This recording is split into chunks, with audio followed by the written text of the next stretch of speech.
Welcome students.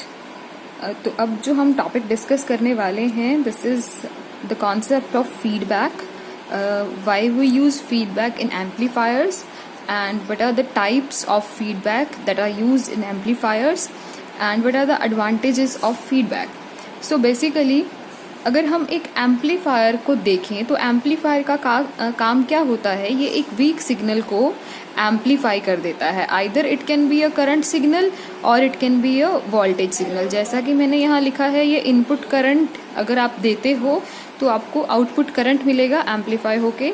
Similarly अगर आपने voltage दी है then it will be also amplified, तो आपको कॉरस्पॉन्डिंग आउटपुट वोल्टेज मिलेगी। अब देखिए, ये जो फीडबैक का कॉन्सेप्ट है ये इन द ईयर 1928 में यूज़ किया गया था और इसको यूज़ किया गया था हैरोल्ड ब्लैक ने। Harold black was the first person who use the concept of feedback. जब वो चेक करना चाह रहा था कि जो एम्पलीफायर से उसको आउटपुट मिली है वो इनपुट का पार्ट है भी या नहीं। तो feedback is basically use to check whether the output is a part of input or not, कि जो हमारी आउटपुट है वो इनपुट के जैसी ही है या नहीं। तो फीडबैक में बेसिकली होता क्या है, हम आउटपुट का कुछ पार्ट इनपुट को वापस फीडबैक करते हैं। आउटपुट का कुछ part is supplied back to the input part. तो ये तो होता है फीडबैक। अभी देखिए, मैंने यहाँ पे 2 ब्लॉक डायग्राम्स बनाए हैं, you can see it here. ये मैंने इनपुट वोल्टेज दी और ये एक वोल्टेज एम्पलीफायर है, तो आपको एम्पलीफाइड आउटपुट वोल्टेज मिलेगी। इस कॉन्फ़िगरेशन को हम ओपन लूप कॉन्फ़िगरेशन कह सकते हैं। सो this is the open loop configuration. Now you can see here, this is again an amplifier। आप इसको इनपुट वोल्टेज दोगे और आउटपुट वोल्टेज मिलेगी, बट यहाँ पे मैंने एक लूप बनाई है जिसमें क्या हो रहा है, आउटपुट का कुछ पार्ट हम फेड बैक कर रहे हैं इनपुट को। यहाँ मैंने एक क्रॉस साइन बनाया है, ये एक्चुअली एक मिक्सर है। This is the mixer. ये क्या करेगा, आपकी जो आउटपुट वोल्टेज में से हमने कुछ पार्ट लिया है बैक टू द इनपुट, ये मिक्सर सोर्स वोल्टेज में Vs is the source voltage, उस हमारी आउटपुट के फ्रैक्शन को मिक्स करेगा। अब ये देखिए, मिक्सिंग 2 तरह से हो सकती है। या तो ये जो सिग्नल आया है ये ऐड हो सकता है, यहाँ पे मैंने लिखा है Vs प्लस Vf, या ये सब्ट्रैक्ट हो सकता है Vs माइनस Vf। तो इसके लिए जो मिक्सर कुछ ऐसा करेगा कि इनपुट वोल्टेज जो होगी वो सोर्स वोल्टेज प्लस Vf हो सकती है या सोर्स वोल्टेज माइनस Vf हो सकती है। तो डिपेंडिंग अपॉन दीज 2 फैक्टर्स जो आपकी फीडबैक है वो 2 तरीके की हो सकती है, positive feedback and negative feedback. अगर मिक्सर फीडबैक वोल्टेज को, या जो यहाँ से हमने फीडबैक वोल्टेज फीडबैक की है वो इनपुट में ऐड हो रही है, मतलब दोनों सेम फेस में हैं, तो ये पॉजिटिव फीडबैक होगी। इसको हम रीजनरेटिव फीडबैक भी कहते हैं। और अगर मिक्सर सब्ट्रैक्ट कर रहा है, बेसिकली Vs माइनस Vf हो रहा है, मतलब यहाँ से जो आपकी फीडबैक फ्रैक्शन आया है वो आउट ऑफ फेस है इनपुट वोल्टेज के साथ, तो ये नेगेटिव फीडबैक हो जाएगी और ये डीजनरेटिव फीडबैक भी होती है। यहाँ एक बार आप ध्यान से सुन लें, जैसा कि हमने ऑसिलेटर में भी डिस्कस किया था, पॉजिटिव फीडबैक ऑसिलेटर में यूज होती है और नेगेटिव फीडबैक हम एम्पलीफायर्स में यूज करेंगे। So this was the 2 types of feedback, positive feedback and negative feedback. चलिए अब हम एक्सप्रेशन निकालते हैं voltage gain for a feedback amplifier. तो हम कुछ मैथमेटिकल पार्ट इसमें डिस्कस करेंगे। अगेन मैंने एक ओपन लूप एम्पलीफायर बनाया है, मतलब ये विदाउट फीडबैक है, हमने कुछ भी फीडबैक नहीं किया।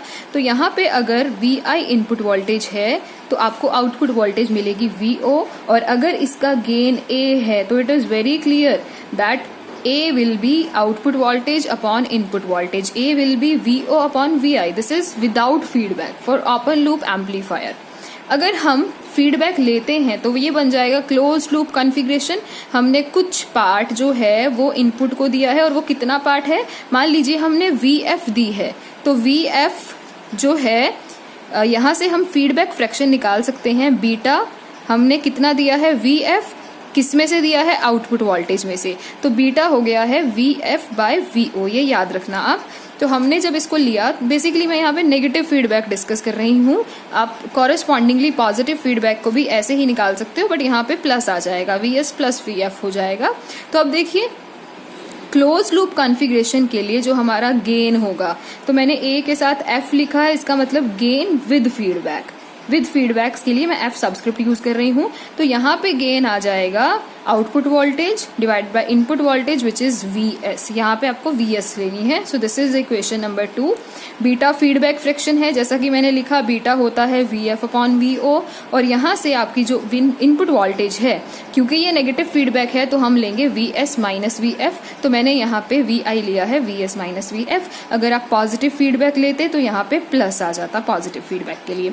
अब आपको क्या करना है, इस एक्सप्रेशन में आपको Vf की वैल्यू सब्स्टिट्यूट करनी है, यहाँ से Vf की वैल्यू निकाल लेंगे हम, और आपको Vi की वैल्यू सब्स्टिट्यूट करनी है जो हम यहाँ से निकालेंगे। तो हम देख रहे हैं कि जो हमारा Vi है वो यहाँ से हो जाएगा A अपॉन Vo, ये मैंने लिखा है। सिमिलरली जो Vf है ये हो जाएगा बीटा Vo। तो ये दो वैल्यूज हमने निकाल ली, हम इस एक्सप्रेशन में रखेंगे तो कुछ यूं सॉल्व करते हुए हमारे पास Vo upon Vs, you can see here Vo upon Vs जो आएगा वो हो जाएगा A by 1 plus E beta. आप इसको प्रैक्टिस कर लेना तो आपको क्लियर हो जाएगा, it is just a mathematical part. तो Vo अपॉन Vs हमारा हो गया है AF। अब Vo अपॉन Vs क्या था, gain with feedback, that is why मैंने इसको AF लिखा है। तो AF हमारा बराबर हो गया है A by 1 plus A beta. So this is the very important expression जो ये बताता है गेन विद फीडबैक हो जाएगा A by 1 plus A beta. ये हमने किया है नेगेटिव फीडबैक के लिए, क्योंकि यहाँ मैंने माइनस लिया है। अगर आप यहाँ पे प्लस लोगे तो यहाँ पे फिर फाइनल एक्सप्रेशन में माइनस आ जाएगा, मतलब पॉजिटिव फीडबैक में जो आपका गेन होगा वो हो जाएगा A upon 1 minus A beta. तो एक बात आप ध्यान दो, अगर हम नेगेटिव फीडबैक करते हैं तो ये जो फीडबैक वाला गेन है ये घट रहा है। देखिए कैसे घट रहा है, क्योंकि जो हमारा डिनोमिनेटर है वो 1 से बड़ा है। जब ऐसा डिनोमिनेटर होता है तो ये चीज जो है आपका, ये फैक्टर जो है वो इस फैक्टर से छोटा होगा। तो अल्टीमेटली नेगेटिव फीडबैक में जो गेन है वो रिड्यूस हो जाता है, कम हो जाता है, जबकि पॉजिटिव फीडबैक में गेन जो है ये बढ़ जाता है, gain increases. So it was the important topic of unit 3, तो इसको सब ध्यान से कर लेना। So this was all about feedback in amplifiers.